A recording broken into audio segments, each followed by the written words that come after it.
Did you know Variety, the children's charity, is the entertainment charity started by a group of show business people who found an abandoned baby in a theatre way back in 1928. These kind-hearted performers raised so much money to help the lost child that they began helping other children, and Variety, the children's charity, was born. Read the full story and support the entertainers charity that supports kids in need today. Visit variety.org.au. You're listening to the School of Hard Knock Knocks podcast with me, Morry Morgan. Ladies and gentlemen, your next comedian. Shouldn't drink on an empty head, you know that, don't you? That is the shittiest heckle I have ever heard in my life. Everyone in this room is now dumber for having listened to it. What's a bucket list? You have dangerously underprepared yourself for the shit that is about to get real.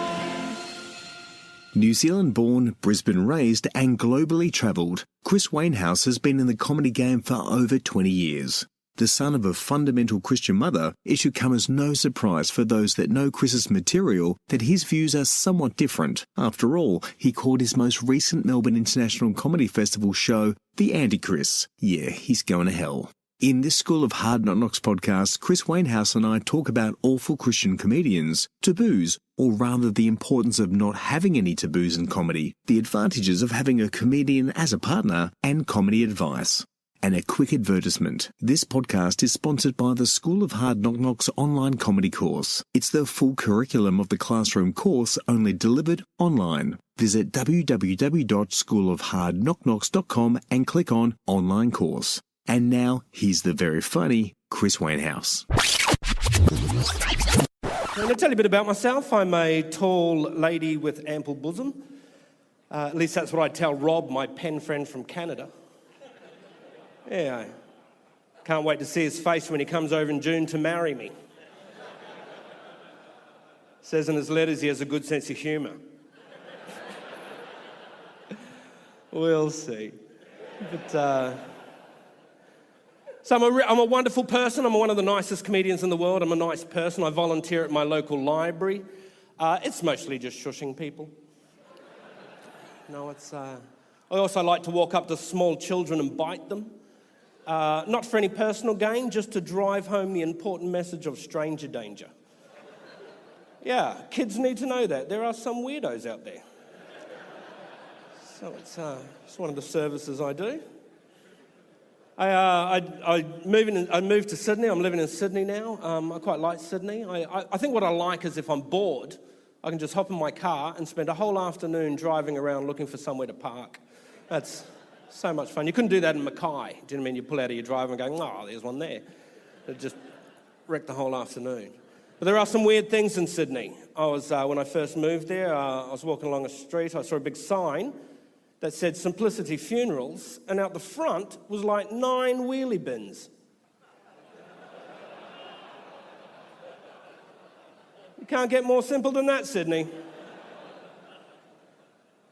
Now, granted they were just display models, you know, but at least I know what the blue lids are for. It's also... And another weird thing, I'm not used to catching buses, but I was at a bus stop in Sydney and there was an old lady and I kicked her in the confusion, right in the throat. But the thing is I'm a big believer of karma. Okay, so I don't know what it is she had done, but it would had to have been bad, right? I mean, that stuff doesn't happen to good people. So thank God I was there. Otherwise, she may have got away with it. You don't want that. Good morning, Chris. How are you, mate? Good, thanks, Morry. How are you? Good. Have you had your morning cigarette yet? I've had my morning cigarette, I've got 4 coffees. I'm ready to roll. It's 11:30. Excellent. The diet of a great comic, isn't it? Yeah. That combo. Well, thanks very much for your time. Been meaning to actually do this podcast for a while. I met you, very briefly, you may not remember, but I met you at the ESPY when...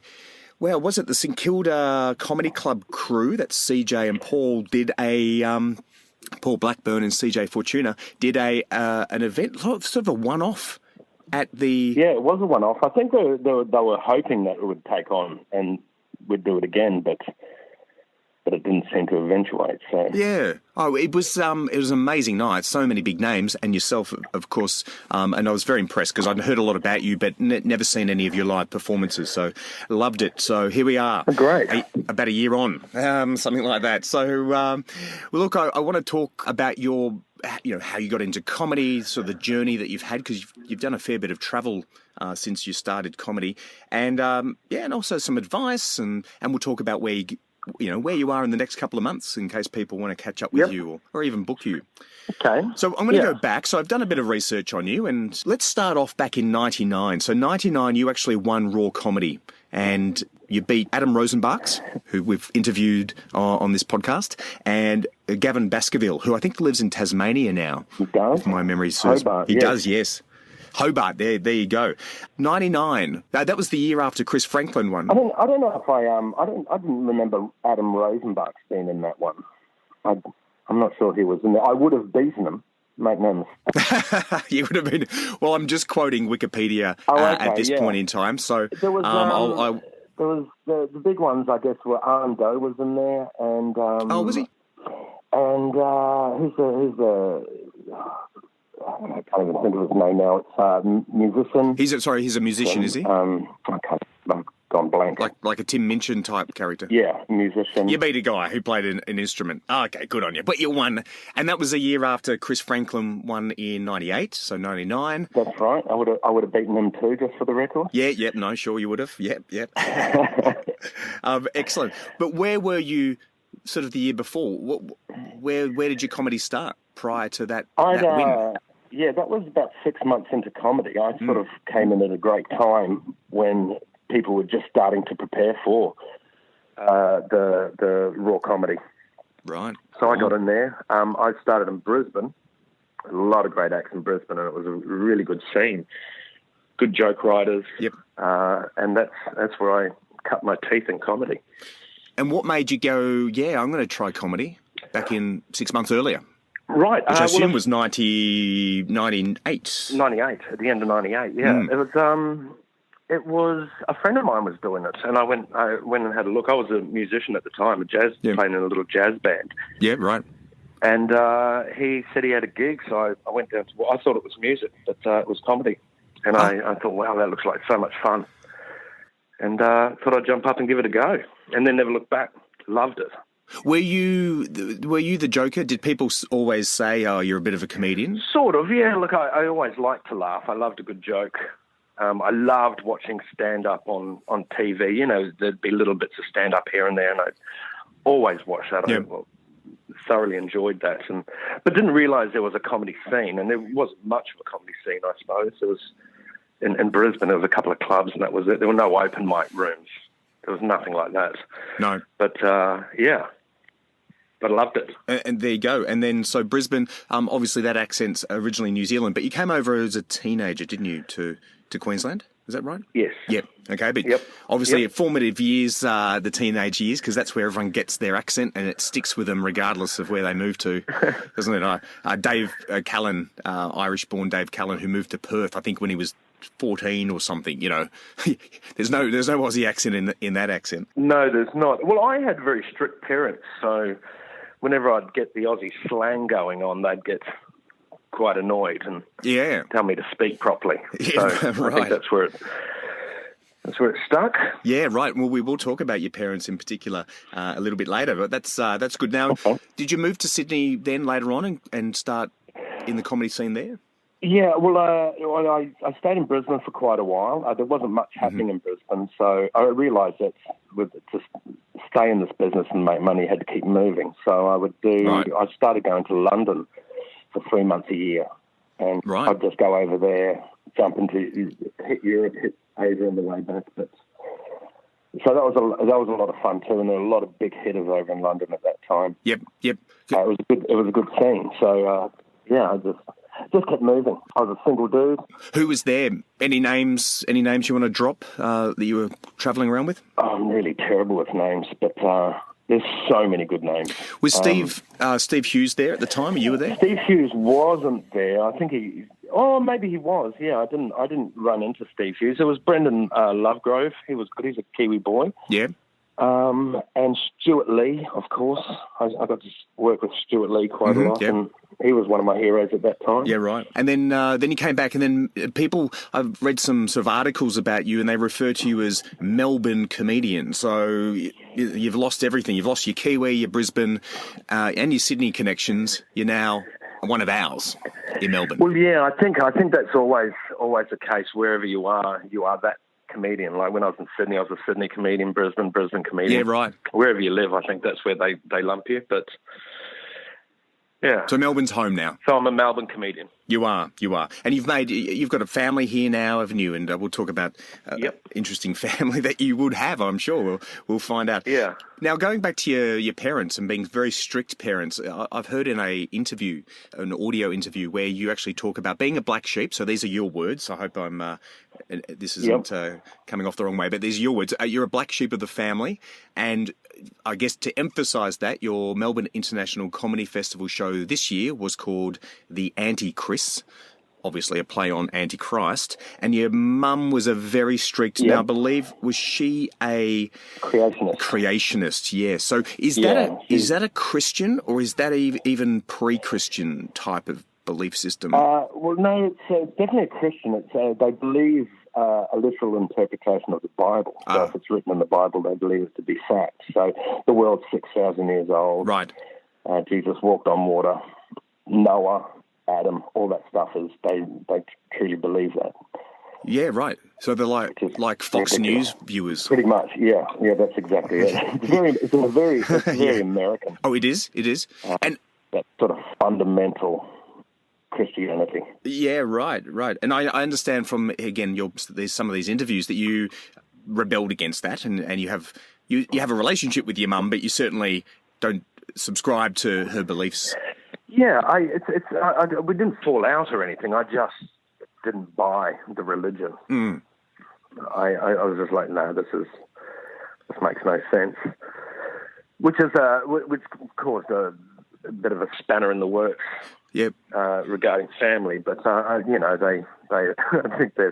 think they're come to terms with it now that I don't believe it. It kills them. They think I'm going to hell. Yeah, right. But it's, understand. I guess being a comedian, you're constantly you're constantly critiquing the world, aren't you? You're looking at. Well, you're questioning everything. That's definitely. I mean, that is the trick to comedy, isn't it? It's just exploring it, just knowing as much of it as you can, and then pulling it apart. So is Christian comedy an oxymoron? I'd say so, yeah. You talked about being in a jazz band. It's like Christian Science, that's a bit, a bit of an oxymoron. You said you were in a jazz band, and, if you want to have an immediate audience, you just put some Christian words in. Jesus is great in one of your lyrics. Well, that's exactly it. My sister and my mother would always say, if you did comedy in church, you would make so much money, and I have no doubt I would. Yes. But they're giving me CDs of Christian comedians, and they're just awful. Yeah, I imagine they would. Just awful. And it's not even really comedy, it's just preaching. All they do is preach. But But it's far from comedy. Yeah, that's right. Because you love thy neighbour. You couldn't say anything negative about anybody, could you? I mean, you'd be a hypocrite then. Well, your hands are completely tied. Yeah. Your hands are and the whole idea with Christianity is not questioning anyway. So you can't explore the Bible or anything like that. You just have to be on the same page. Yeah, right. Which is pointless. And if you can't question things. No, you understand. And how much of your material do you think is directly linked to this upbringing, this sort of maybe the the pendulum swing of your life with your family? Well, the AntiChris show was 100% that. Yeah. But my stand-up, there's a few pieces that I still do from that show. I think every festival show, the idea is that you can walk away with maybe a good 10 minutes of stand-up that will fit any audience. But most of my shows not. My stand-up is not about that. But I do have, that whole show was completely about religion. And my brand of religion, or the brand of religion I grew up with. Yep. The creationist brand, yeah. Yeah. You do have a dark side to your comedy, though. If I did a comparison between, I don't know, a softer comedian like your Dilruk J Singers, for example, someone people would know, is in the current media now. He talks. He's quite lovely. His comedy's quite lovely. I think I've said that. Just Dilruk. Dilruk, he doesn't he doesn't go dark, but you go dark. I mean, you've got a great joke, and I think if anyone refers to you, they often quote this joke, and I won't say it, the one about Karma and the old lady, which very well, and and it makes me feel terrible to laugh at it, but it is hilarious. Well, and that's the thing with dark is you can go so dark but the darker you go, the funnier the end has to be to get away with it. Right. You can't be dark for the sake of it, otherwise it's just horrible. But true. if you're hilarious at the end, you can say anything. That's what I love about comedy is you can say just anything. You can talk about anything. I don't buy into you can't talk about certain topics. Yeah, right. I think everything's up for grab. Oh, okay. So literally any taboo subject you can write a joke about? No, there are no taboo subjects in comedy. Right. What would be, taboo in the sense that other people would say it's taboo. What would be one of the, obviously that one's to do with assaulting an old lady. Yep. What's the worst you've gone into? Look, I won't go into it, otherwise it'll just sound horrible, but I've talked about everything. Yeah. It'll be out of context. But, true. Yeah, that's the problem, isn't it? It takes out of context. Yeah, and I guess in jokes and comedy, you're not endorsing the taboo necessarily, right? Whether it be a rape or pedophilia. No. Well, normally it's normally you're on you're taking horrible things in society and making and just showing how horrible they are. They are the evil people. Say, if I was talking about domestic violence, you're paying out on someone who does domestic violence. You're not taking the side of domestic violence. You're ridiculing the whole idea, the very idea of it, which is how society works. It's there was a talk about recently about say rape jokes, for example. There's no excuse for rape jokes, but it was a rape joke that got Bill Cosby busted. Right. And out of that, so many women found justice. It's so I don't see how that was a bad thing. Yeah, right. Yeah, because it brought it to the attention, and people were like, "What is that really happening?" They investigated. It was, and he got busted. Yeah, which may not have happened if someone didn't stand up and completely out him in a funny way. Yeah. He was the fall guy in the joke, of course. It wasn't on the side of the rapist. He was paying out on the rapist and got some justice. I don't know. Was it one of the worst kept secrets in Hollywood, was it, that he had done all this stuff? Well, I believe so. I didn't. This is a complete different country, so I didn't know that was the case. But apparently it was a well-known, common knowledge. And one comedian just got up there and outed him. Yeah. On television. Emperor's New Clothes. Right. Yeah, exactly. And got him busted. So there is a place for it, I think. Well, that would be a good Q&A debate, why jokes shouldn't be taboo and we need to be more open because that critique allows for discussion that wouldn't normally happen and there, as you described, brings out to the surface things that should be brought to the surface. Yeah. Yes. Yeah, absolutely. It should be done with finesse and, we've got to watch people's feelings, of course. But there is a way. There is a way. Well, let's keep in theme then with your family. Your partner is a comedian, Katie Birch. She is. Yes, she is. Yeah. Now, I was thinking about this. I've worked with my wife before, not in comedy, but in another country and in another industry.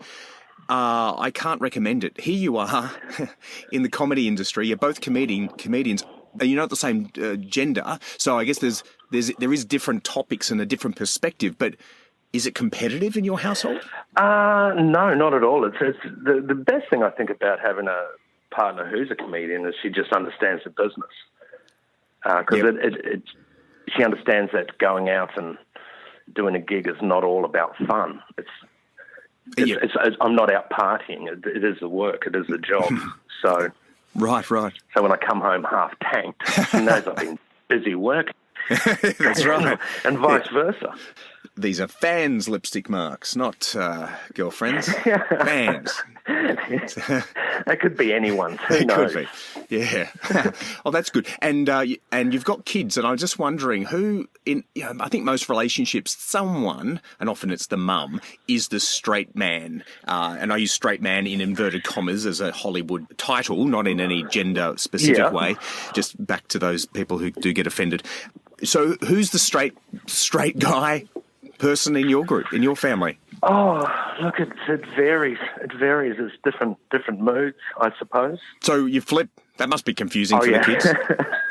It's with the kids, we'll just end up with a great sense of humour.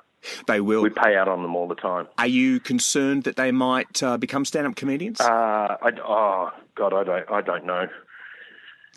I'm not sure there will even be a scene by the time they... you think AI is going to take over all humour? Get to that age. Maybe, yeah. Quite who knows? possibly. Although I think on a philosophical level, I think comedy is probably the last industry that's going to be replaced by artificial intelligence. Because there was a program they were working on that was apparently being able to write jokes, which I don't know. It's baffling how they would do that, but... Yeah.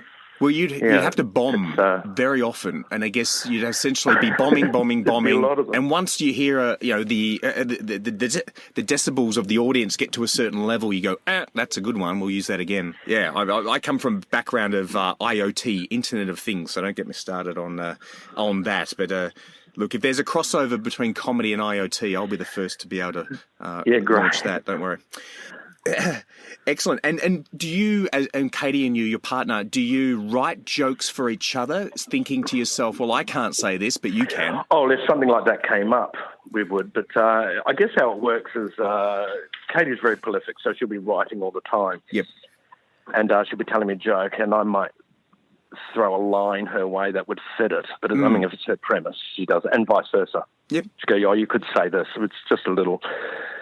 a throwaway line or something like that. Right. So, but normally we write our own material. You do, okay. And are you critics of each other?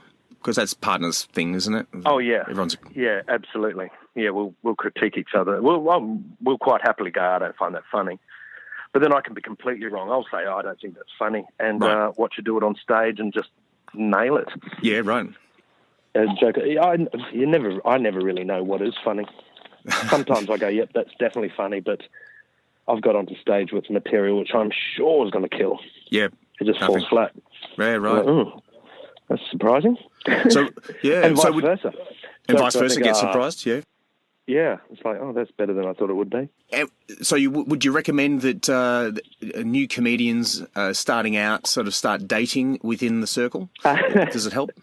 I wouldn't go that far. Yeah, I'm not going to tell people who to date, but single is a great time to start comedy. If you can just get up and go, yeah. Because that is the thing, you've just got to travel at the beginning. And just to see other states. Yeah. Just to see what even if you're an open micer, just getting down to Sydney from Melbourne for a week. It's just so much fun to meet the people there. Create relationships. Yep. Oh, that makes sense. So yeah, if you're young and single, or if you're going through a divorce, comedy is a great industry. Yeah. Oh, excellent. Let's talk about advice then. So you've mentioned a couple of comedians that early days that probably were influential or were around you. What advice would you give to someone? Because the people that listen to this podcast, they are starting out in comedy. They may be in the open mic scene. They might be already starting to hit some of those open mics and touring potentially. But some of them might never have thought. They're thinking, I'll get up on stage one day. But what advice would you give going back to your 1998, 1999 Chris Wainhouse? What would you tell him? Oh, look, just to focus on the comedy. Not to worry about fame or fortune, just the craft itself, just write jokes. Mm-hmm. Just get into the habit of pushing the boundaries and being brave and just writing comedy. Yep. As opposed to it being an image, because a lot of people, and I did too. I fell into that. It was more of there was times where it was all just image, right, and forgot the craft altogether. But then you fall back. I mean, you reinvent, and I've been doing 20 years, so I've reinvented a few times. Mm-hmm. We're just it's just like I started as this young guy. The material wouldn't work now if I'm this young, cool dude. Yeah, right. This 48-year-old hopping up on stage. Yeah. Yeah, but you got, 2 kids now and a wife and... 2 kids. Yeah, there you go. Yeah, and all the trinkets that go with that. Yeah. And in terms of writing material, do you have a style? Is it on your mobile phone, the back of a notepad? Just keep it in your head? Well, at the beginning, it was all hard copy, so writing in notepads. Mm-hmm. But then now it's computers, it's voice memos, all that sort of stuff. Whatever I've got access to at the time. But there was a time when I first started, I was just always have a notepad with me. Yeah, but no one really had computers. Yeah, no, of course not. They were all sort of new. And 20 years of comedy, you must have written a lot of jokes. Do you collate them? Are they in some form of filing cabinet somewhere? Or? They're in the hard drives of a lot of computers that are probably in refuge tips now. I've lost so much stuff. Every now and then I'll come across a joke that I did years ago and go, oh yeah, that was a great joke. And I don't know why I stop doing it. And that's the thing with comedy is you'll have a joke that you finish on and you'll think, I'll never not finish on this joke. I'll never not do this joke in a set. And next thing you know, you've forgotten it. There's so many other jokes. Yeah. And everything's finite. Yep. Excellent. Well, that's fantastic advice. And now the question is, what have you got on? So what's Chris Wainhouse doing over the next couple of months? Where's he performing? Well, next month, school holidays, so I'm staying in town. Off to Noumea after that, and New Zealand. Katie and I are going over to New Zealand. Yep. That's another good thing about having a partner in the business is if we want a holiday, we just book ourselves some gigs in New Zealand and off we go. A romantic getaway. Now, I heard a podcast where you were just coming back or had just come back from Noumea. Is that a common trip that you do, is it? I work on the Carnival cruise line. Yep. Sort of once a month. There's like 4 days there. I'll go to Sydney, sail to Noumea or Fiji, and then they fly me back. Yeah, right. It's great. And you work with a lot of other comics, Daniel Towns and your Dusties. And so, I really love it. Yeah, that's right. And what do you... And you're there you're on the ship the whole time, or you're off on land doing performances? Oh, yeah, it's on the ship. It's at night. There's 5 half-hour shows you've got to do, 5 separate half-hour shows, 2 PGs, 3 adults. Okay. And it's just like it's a real comedy club, so anything goes. Oh, beautiful. Oh, that's exciting. It's not the old mother-in-law jokes from the olden day cruise comedians. Right. And you're not crooning. You're not bringing the whole scene's different. You're not bringing your jazz set out and. No, nothing like that. No. All spoken word. Oh, spoken word. There you go. Fantastic. And in terms of someone getting in contact with you, I assume that you do events and you do guest appearances if asked. Oh yeah, absolutely. You could go to my website, Instagram, Facebook, Twitter, all those things. You can get in contact with me. But website, there's a little thing at the end there where you go to contact me. You can just shoot me an email. Fantastic. We'll put a link in the show notes for that. But just for the audio... Wainhouse.com.au, I think. Oh, very good. Excellent. You haven't got the NZ yet? Is that another comedian? No, I don't know. I don't think there's many Wainhouses around. It's a good name to have in comedy. Yeah, right. There you go. Not like Bob Brown. No. That's a few. Jesus Christ. That's right. And anyone with the surname Hughes or Franklin seems to be a common comedy career. There's a few Hughes and Franklins. There is indeed. Well, Chris, thanks very much. Very much appreciate your time and your insight into taboos in particular. It's very, very relevant topic. Well, mate, thanks very much for your time. You're welcome, Morry.